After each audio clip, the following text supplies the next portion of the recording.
Olá, sejam todos muito bem-vindos a mais um episódio do nosso podcast Líderes em Foco. Hoje, no segundo capítulo dessa jornada, vamos falar sobre um tema essencial para o futuro do setor de subprodutos animais: regulação, inovação e mercado. E para discutir tudo isso comigo, tenho a honra de receber Thalita, diretora executiva do Sincobesp, e Marcelo Souza, do Senai São Paulo, que vai compartilhar um pouco da visão da indústria e do papel do Senai no desenvolvimento tecnológico. Sejam muito bem-vindos ao podcast Líderes em Foco. Thalita, desde já quero agradecer a sua presença aqui no podcast Líderes em Foco. E Marcelo, também gostaria de agradecer a sua presença aqui no nosso podcast. Eu gostaria de iniciar com uma... Nós falamos no último episódio com o Sincobesp e a gente falou sobre muito crescimento de vocês, né? Só que a gente sabe que crescimento tem algumas barreiras, né? E às vezes algumas barreiras legais e regulatórias. Eu gostaria de saber de você, Thalita, é muito normal, comum ter essas barreiras regulatórias para os sindicatos? Para o Sincobesp, para o setor em si, né, de reciclagem de proteína animal, especificamente, existe uma barreira porque nós não temos uma legislação específica para o nosso setor, né? Nós trabalhamos com a reciclagem de proteína animal, que nós utilizamos o termo subprodutos de origem animal, que na verdade é um tipo de resíduo, né?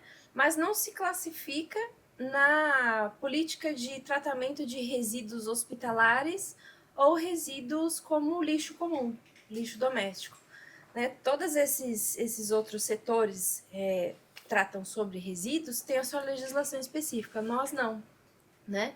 Então a gente trabalha com normas do Ministério da Agricultura e Pecuária, normas aqui no caso de São Paulo, da Sabesp, que é a companhia, né, o órgão estadual competente para a fiscalização sanitária, a fiscalização ambiental, né, da funcionalidade da planta de reciclagem de proteína animal. O Marcelo, e o Senai, ele é extremamente conhecido pelos seus treinamentos, capacitações de pessoas, né?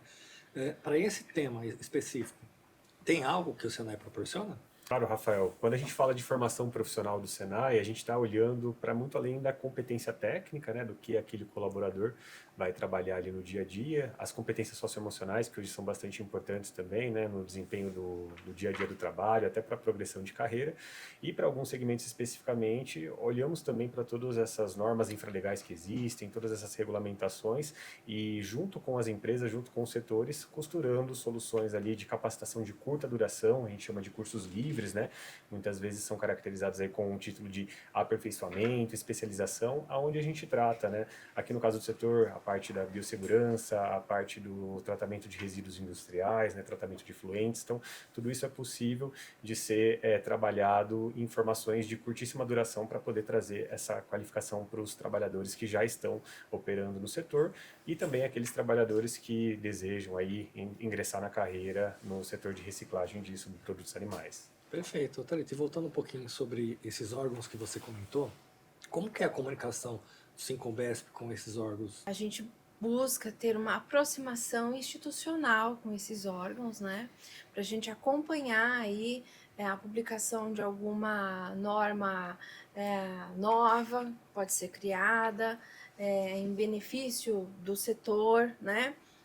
Para garantir aí uma qualidade do produto que é fabricado, para garantir uma segurança alimentar, já que é um produto destinado à fabricação de alimentação animal no geral, né? A atividade do sindicato como a entidade representativa do setor com os órgãos governamentais é nesse sentido, para que a gente tenha essa conversa, né, de melhor adequar as normas que vão fiscalizar o setor para garantir a qualidade dos produtos oferecidos no mercado interno e também no mercado externo. Para ter um crescimento, né, que vocês já exportam para muitos países, né, o setor em si, né, eu creio que existe muita inovação e tecnologia, né? Eu acho que hoje é muito importante falar nisso, que nós estamos com o pessoal representante do Senai, e eu gostaria que você falasse um pouquinho sobre isso mesmo.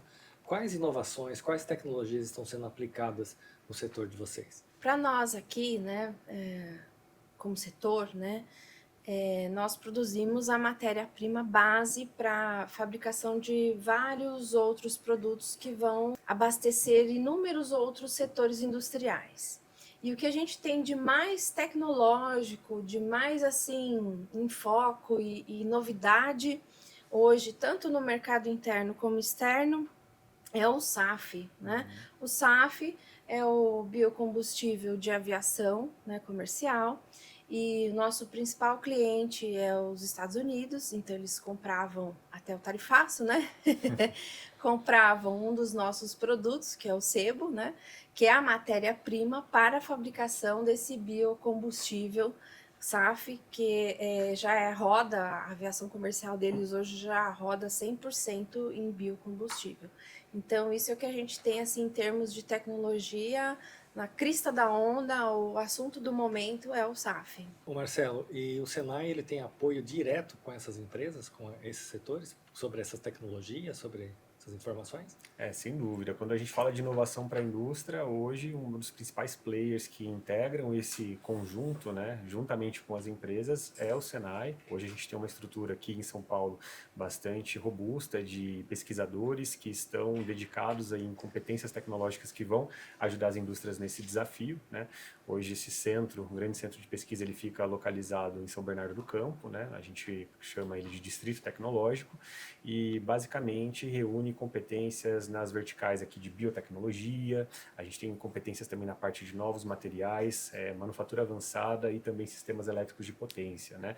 E esse conhecimento todo, né, que é transversal para vários setores, ajuda a gente, principalmente aqui no caso, né, do setor de reciclagem de subprodutos animais aqui, a trazer ainda mais valor para aqueles resíduos que vieram ali da cadeia agropecuária, né? Então, a colega aqui comentou um pouquinho do SAF, né? Então, a gente tem aí várias rotas tecnológicas que levam ao biocombustível da aviação, a do álcool, o álcool to jet, que é a do etanol, né? A gente tem o HEFA, que também é a do sebo animal, e isso tudo é possível ser feito com aplicação de técnicas de biotecnologia, de novos materiais. Então, é muito comum o Senai, junto com as empresas, né, desenharem o que é possível ser feito, né? E aqui no caso do setor, a gente vê muita oportunidade de agregar ainda mais valor a essa estratégia de aproveitamento de resíduos que já é feita de maneira natural aqui, e explorar novas possibilidades, desenvolver novos nichos, né? O setor tem explorado tanta coisa aí na questão não só do biocombustível, mas do PET também, né? Com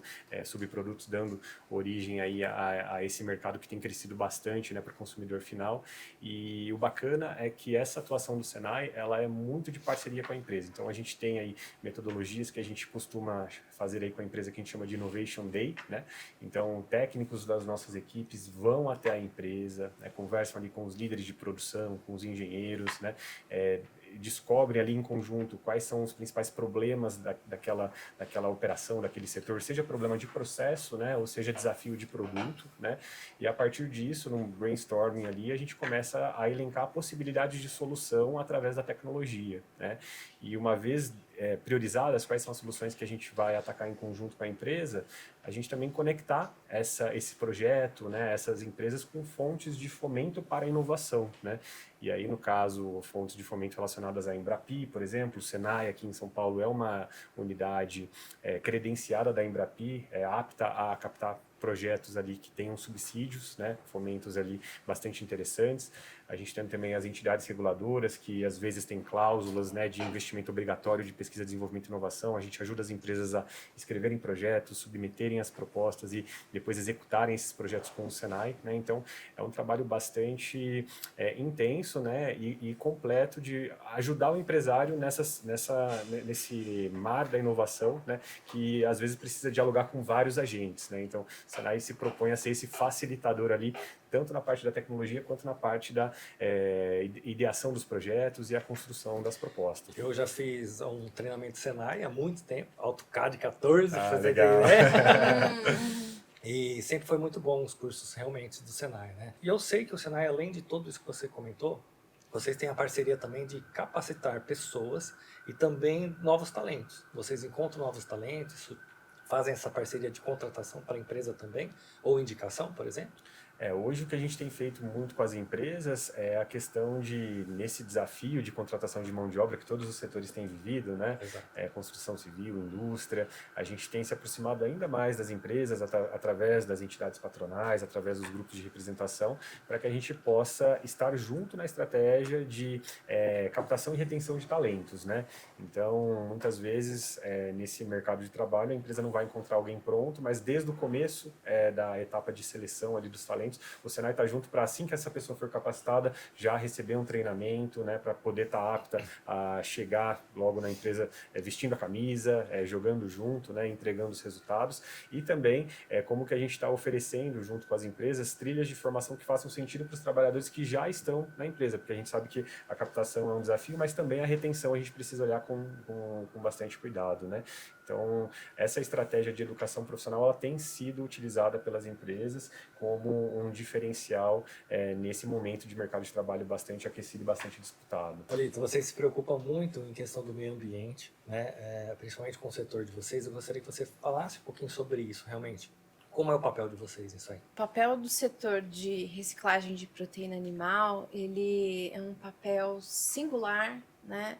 De uma importância talvez até inenarrável, né? Porque, veja, na região metropolitana de São Paulo, que é onde a gente tem uma megalópole como São Paulo e a região em volta dela, que é a região metropolitana, que é o ABC Paulista, né? E até o interior de São Paulo, o estado de São Paulo em si, né? É o estado que mais tem pessoas morando nele, consequentemente vão consumir mais proteína animal, e dessa proteína animal vão surgir aí os resíduos, que são, né, os subprodutos de origem animal. Então seriam o quê? Seriam os ossos, a sobra, né, do abate daquele animal. Então seriam os ossos, as vísceras, toda a parte que não é direcionada para a alimentação humana, né? Para a indústria da carne, vamos colocar assim, de uma forma bacana, né? Despejar esse resíduo, esse subproduto, de uma forma que não agrida o meio ambiente, ela necessariamente necessita dos serviços que o nosso setor oferece. Porque senão, o que pode acontecer, né? O descarte inadequado desse subproduto no meio ambiente, poluindo o solo, o lençol freático, o ar, né? E aí, em questão de dias, é bem provável que nós tenhamos aí um cenário caótico com um processo endêmico de doenças de vários tipos, porque o acúmulo desse material sem a coleta adequada e o tratamento adequado que o nosso setor faz, ele tende a causar esse caos aí no sentido de saúde pública, a nível de saúde pública, né? Então, o papel do setor de reciclagem de proteína animal é no sentido da preservação do ambiente, né? Preservação da saúde pública, principalmente, e o controle, né, do descarte adequado desse subproduto, né? E a parte final, que seria o reaproveitamento de praticamente toda a proteína animal, né? A gente costuma dizer no setor uma frase bem curiosa, né? Que do boi, por enquanto, só não se aproveita o berro dele, né? Por enquanto. Mas tudo é aproveitado, tudo, absolutamente tudo, né? Então, isso é bacana para preservação ambiental. Thalita, no episódio anterior, o Osmar comentou que estava complicado fazer a questão de exportação por causa do tarifaço e tudo mais. Vocês já visam novos projetos e como que está o andamento dessa prospecção para vocês para esse ano e o ano que vem? Pois é, o tarifaço realmente foi algo que nos prejudicou bastante, né? Prejudicou o setor de uma forma quase que incorrigível, né? Então, o que o sindicato tomou como providência, né? Abrir novos mercados, não só para, né, o sebo, que no caso foi o produto mais afetado, né, o tipo de negócio mais afetado, já que os Estados Unidos era o nosso principal importador. Mas estamos trabalhando na abertura de novos mercados, aí o mercado asiático, para a exportação do nosso outro produto, que é outra matéria-prima, que é a farinha de carne e ossos, né, que é a matéria-prima, a base para a fabricação de ração animal. Então, nós estamos aí trabalhando arduamente, né? Temos contatos aí com outros países, já temos negociações em andamento e já vislumbramos aí as nossas missões, que são as visitas, né? Que esses compradores, esses importadores fazem às plantas, né, às fábricas, para verificar a questão do processo industrial, para verificar a questão da segurança alimentar, a segurança sanitária, enfim. Já estamos num processo bem adiantado, graças a Deus. E até complementando um pouco a questão da fala da Thalita, uma das questões que o Senai pode contribuir nesse sentido, principalmente para alguns mercados que são exigentes no que diz respeito à sustentabilidade, a questão da emissão de gases de efeito estufa, da produção daquele produto, é a jornada da descarbonização, né? Um trabalho, um programa que a gente tem feito junto com as indústrias aqui do nosso estado, para que a gente possa mapear as emissões de gases de efeito estufa em todo o processo, né, com os escopos 1, 2 e 3, no que preconiza a metodologia do GHG Protocol.